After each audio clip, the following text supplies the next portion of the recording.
Hi hello welcome to fiction talk. எல்லாருக்கும் வணக்கம். இன்னைக்கு வந்து பார்த்தீங்கன்னா, நான் உங்களுக்கு சஜெஸ்ட் பண்ண போறது ஒரு ஏலியன் சீரிஸ் தான் அது. ஆல்ரெடி வந்து பார்த்தீங்கன்னா, பிரெடேட்டர் பேட்லேண்ட்ஸில வந்துட்டு அந்த ட்ரெய்லர்ல வந்து ஒரு சிந்த்த காட்டுறாங்க. சிந்த்னா அந்த ஏஐ ரோபோட்ட காட்டுறாங்க. அதில வந்து வேலாண்ட் யுட்டானிக் கார்ப்பரேஷன் அப்படின்னு மென்ஷன் பண்ணியிருக்கு. அத பார்த்த உடனேயே எல்லாருக்கும் ஒரு சந்தோஷம். என்ன அப்படின்னா, அந்த ஏலியன் பிரெடேட்டர்லாம் சேரப்போகுது. அது ஒரு ஒரு சேர்ந்து ஒரு தனி ஃப்ரான்ச்சைஸ் வரப்போகுது அப்படின்னு சொல்லி எல்லாருமே சந்தோஷத்துல இருந்தாங்க. அந்த டைம் தான் வந்து இந்த ஏலியன் எர்த் அப்படிங்கிற இந்த சீரிஸும் வந்திருக்கு. இந்த சீரிஸ் வந்து ஒரு புது விதமா இருந்தது. அது என்னன்னு நான் உங்களுக்கு சொல்றேன். ஃபர்ஸ்ட் இந்த சீரிஸோட கதை என்னன்னு சொல்லிடுறேன். ஆரம்பத்திலே வந்து பார்த்தீங்க அப்படின்னா, 3 வகையான ரோபோட்ஸ் இருக்குன்னு சொல்லி இதில காட்டுறாங்க. ஐ மீன் ரோபோட்ஸ்ங்கிறத விட ஹியூமன் என்ஹான்ஸ்மெண்ட்ஸ் கொண்ட சில சிந்த்து மனுஷங்க கூட இருக்கக்கூடிய ரோபோட் அப்படின்னு சொல்லி சிலதெல்லாம் காட்டுறாங்க. அது 3 வகைப்படுத்துறாங்க. அது எப்படி அப்படின்னா, சிந்த் அப்படின்னா ஏஐ ரோபோட்ஸ். ஏஐ மட்டும் ஏஐனால உருவாக்கப்பட்ட ஒரு ரோபோட். அதுக்குள்ள ஏஐ தான் வந்து இருக்கும். அதுதான் வந்து சிந்த்ன்னு சொல்றாங்க. 2வது வந்து பார்த்தீங்கன்னா, சைபார்க். சைபார்க் நீங்க ஆல்ரெடி பார்த்துருப்பீங்க. ஜஸ்டிஸ் லீக் இந்த படத்துலலாம் பார்த்துருப்பீங்க. பாதி ஹியூமன், பாதி ரோபோட்டா இருப்பாங்க. அவங்களுக்குள்ளார வந்து ஹியூமன் நேச்சரும் இருக்கும், இதுவும் இருக்கும். ஓகேங்களா? கிட்டத்தட்ட ஹியூமனுக்கே வந்து ரோபாட்டிக் என்ஹான்ஸ்மென்ட் பண்ணியிருந்தாங்க அப்படின்னா, அதுதான் சைபார்க். அப்புறம் 3வது வகை என்னன்னா ஹைபிரிட்.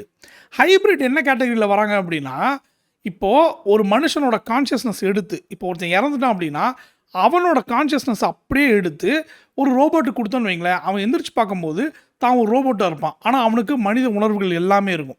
அதான் வந்து ஹைபிரிட். இப்படி 3 வகையான ரோபோட்ஸ காமிச்சு, ஐ மீன் 3 வகைகள காமிச்சு தான் இந்த சீரிஸே ஆரம்பிக்கிறாங்க. இந்த சீரிஸோடைய கோர் கதை என்ன அப்படின்னா, வேலாண்ட் யுட்டானிக் கார்ப்பரேஷன் வந்து பார்த்தீங்கன்னா, சயின்ஸ் ரிசர்ச்சுக்காக வந்து நெறைய ஸ்பீஷீஸ் வந்து அவங்க தேடுவாங்க. ஸ்பேஸ் புரோகிராம் பண்ணி, அதில நெறைய பேர் அனுப்பி, அந்த மாரிலாம் எடுத்துட்டு வருவாங்க. அது அவங்க ஒரு வேலையா வச்சிருக்கிறாங்க. ஏன் அப்படின்னா, இவங்க வந்து சுப்பீரியரா தெரியணுங்கிறதுக்காக. அது யாரு முன்னாடி அப்படின்னா, இவங்க கூட போட்டிக்கா இன்னும் ஒரு 4 கம்பெனி இருக்கு. டோட்டலா 5 கம்பெனி. அதில வேலாண்ட் யுட்டானிக் கார்ப்பரேஷன் வந்து எப்பவுமே டாப்ல இருக்கணும்னு நெனைக்குது. இதில ப்ராடிஜி கார்ப்பரேஷன் அப்படின்னு சொல்லி ஒரு கம்பெனி இருக்கு. அந்த கம்பெனி தான் வந்து சிந்த் பண்றாங்க. சாரி, சிந்த் இல்ல, ஹைபிரிட் பண்றாங்க. நான் தான் சொன்னேன் இல்லையா?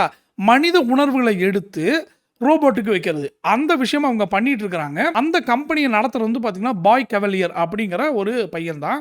அவன் வந்து சின்ன பையன் தான். ஆனா வந்து அவன் பயங்கர ஜீனியஸா இருக்கிறான். இப்ப விஷயம் என்ன அப்படின்னா, வேலாண்ட் யுட்டானிக் கார்ப்பரேஷனுக்கு வந்துட்டு இவங்க யாரு கூடயுமே பெருசா பேச்சுவார்த்தை கிடையாது. ஏன்னா, இந்த 5 கம்பெனி வந்து யாரு சுப்பீரியர்ன்னு காட்டுறதுக்கு தான் வந்து சண்டை போட்டுக்கிட்டு இருக்காய்ங்க. அந்த டைம் பார்த்து வேலண்ட் யுட்டானிக் கார்ப்பரேஷன் சென்ட் பண்ண ஒரு ஸ்பேஸ் ஷிப் என்ன ஆகுது அப்படின்னா, இந்த ப்ராடிஜி கார்ப்பரேஷன் இருக்கு இல்லையா? யாரு? இந்த பாய் கவாலியர்ங்கிற அந்த ஒரு பையன் இருக்கான்ல, அந்த ஹைபிரிட் பண்றவன். அவனோட இடத்துல வந்து அந்த ஷிப் விழுந்துருது. இப்போ என்ன மேட்டர் அப்படின்னா, அந்த கவாலியர் பையன் வந்து கொஞ்சம் எப்படி சொல்றது? ஒரு மாரி வில்லன் டைப்பான ஒரு பையன் தான். அவன் என்ன பண்ணிட்டான், வேலண்ட் யுட்டானிக் கார்ப்பரேஷன முடிக்கணும்னா, இதுதான் சரியான டைம்னு சொல்லிட்டு, அதுக்குள்ள என்ன இருக்கோ அதெல்லாம் நம்ம எடுத்துக்கணும்னு நெனைக்கிறான். அங்க தான் இந்த சீரிஸோடைய பிரச்சனையே ஆரம்பிக்குது. அவன் எடுக்கணும்னு நெனச்சதெல்லாம் ஒண்ணும் பிரச்சனை கிடையாது. ஆனா அங்க என்ன இருக்குங்கிறது தான விஷயம். இப்போ ஒரு ஒரு ஸ்பேஸ் ஷிப் வந்து விழுகுது. அது வந்து கண்ட்ரோல் இல்லாம வந்து விழுகுது அப்படின்னாலே, அதுக்குள்ள ஏதோ பிரச்சனை ஆயிருக்கும். அதனால தான் இங்க வந்து விழுகுதுல்ல. அது வந்து இந்த கவாலியர் பையனுக்கு புரியல. அவன் என்ன பண்ணிடுறான், அவனோட ஹைபிரிட்ஸ வச்சு அத ரெஸ்க்யூ பண்ண பார்க்குறான். அங்க தான் வந்து நம்ம தலைவர் வந்து உள்ள வந்துர்றாரு. அதுக்கப்புறம் தான் இந்த சீரிஸே வந்து சூப்பரா போகுது. ஆக்சுவலா இது கோர் கதையா இருந்தாலும், இன்னொரு கதை ஒண்ணு போய்க்கிட்டு இருக்கு. என்ன அப்படின்னா, இந்த கான்ஷியஸ்னஸ இழந்து, ஐ மீன் மனித கான்ஷியஸ்னஸ இழந்து ரோபோட்டுக்குள்ள வராங்களே ஹைபிரிட்ஸ், அவங்களுக்கு வந்துட்டு நெறைய பேர் வந்து சின்ன பசங்கள்ல இருந்து மாறுனவங்க. இப்போ ஒரு சின்ன பையன் இறந்துட்டான் அப்படின்னா, அவனுடைய கான்ஷியஸ்னஸ் எடுத்து ஒரு பெரிய ஆட்களுக்குள்ளார வைக்கும்போது, அவன் இன்னுமே சின்ன பையனா தான் இருக்கிறான். ஸோ அந்த மாரி சில பேர்லாம் இருக்கிறாங்க. அவங்க இன்னும் வளராமயே இருக்கிறாங்க. அதில் முக்கியமாக வெண்டி அப்படிங்கிற முக்கியமான கதாபாத்திரம். அந்த கேரக்டரை வச்சு தான் அந்த சீரிஸை ரன் பண்ணுது. கிட்டத்தட்ட வந்து அந்த கேரக்டர் வந்து எப்படிப்பட்ட கேரக்டர் அப்படின்னா, எல்லாமே அதனால் பண்ண முடியும். அதனால் ஆக்சஸ் பண்ண முடியாத இடமே கிடையாது.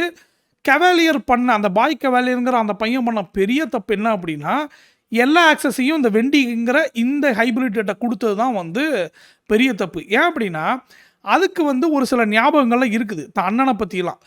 தன் அண்ணனை எப்படியாவது பார்த்துறணும் அப்படின்னு சொல்லி அதுக்கு ஒரு ஆர்வமும் இருக்குது. அதுதான் பெரிய விபரீதத்தில் போய் முடியும். இந்த சீரிஸ் வந்து ஒரு சில பேர் ஆடியன்ஸ் ரிவ்யூவில் வந்து பார்த்தீங்கன்னா, பயங்கரமாக கிரிட்டிசைஸ் பண்ணியிருந்தாங்க. இந்த சீரிஸ் எனக்கு பிடிக்கவே இல்லை, நல்லாவே இல்லை, இதை நான் எதிர்பார்க்கவே இல்லை, இது ஒரு ஏலியன் சீரிஸ் மாதிரி இல்லை அப்படின்னு சொல்லியிருந்தாங்க.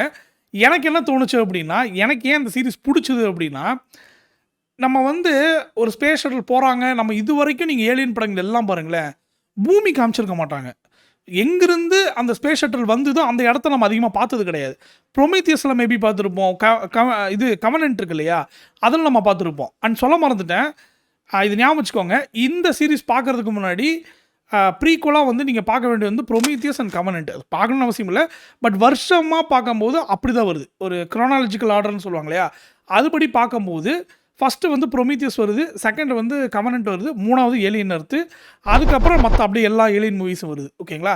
ஸோ எனக்கு என்ன இந்த சீரீஸில் பிடிச்சது அப்படின்னா, ஸ்பேஸ்ஷிப் வருது, அங்கே ஏதாவது ஒரு ஸ்பீஷஸை எடுக்கிறாங்க, அப்படி தான் வந்து எல்லா கதையும் ஆரம்பிக்குது. ஆனால் அவங்க எதுக்காக அனுப்பப்பட்டாங்க, அந்த பூமியில் என்ன நடக்குதுங்கிறது இது வரைக்கும் நம்ம எங்கேயுமே பார்த்ததில்ல.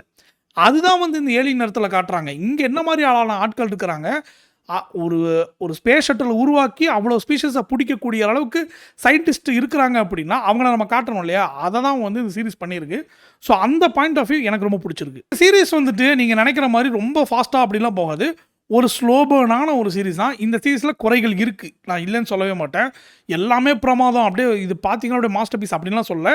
பட் குறைகள் இருந்தாலும் உங்களுக்கு ஒரு யூனிக் டைப்பாக இருக்கும்ண்ணே. இப்போது நீங்கள் இது வரைக்கும் ஏலியன் சீரிஸில் என்ன பார்த்துருக்கீங்க, அந்த முட்டை உறைஞ்சி வரும், அதிலிருந்து ஒரு சில வரும். இந்த ஏலியன் தான் நீங்கள் பார்த்துருக்கீங்க.